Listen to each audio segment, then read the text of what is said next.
ওপার বাংলার জনপ্রিয় অভিনেত্রী শ্রাবন্তী চ্যাটার্জি আবারও শিরোনামে। একাধিক বিয়ে এবং সম্পর্ক নিয়ে বহুবার সমালোচনার মুখে পড়েছেন তিনি। তবে এবার এক সাক্ষাৎকারে নিজের ব্যক্তিগত জীবন নিয়ে খোলামেলা কথা বললেন এই অভিনেত্রী।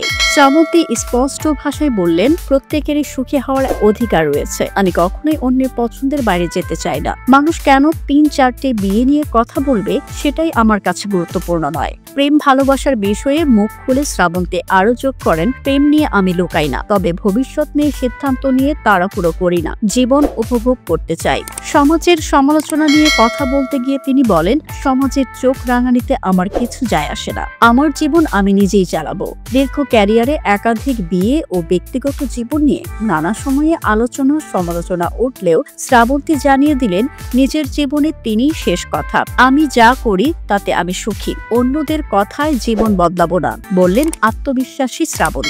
অভিনেত্রীর এই বক্তব্যে সামাজিক যোগাযোগ মাধ্যমে মিলছে মিশ্র প্রতিক্রিয়া। কেউ তাকে সমর্থন করছেন, কেউ বা সমালোচনায় মুখর। তবে শ্রাবন্তী জানিয়ে দিয়েছেন, আমার জীবন আমি উপভোগ করব।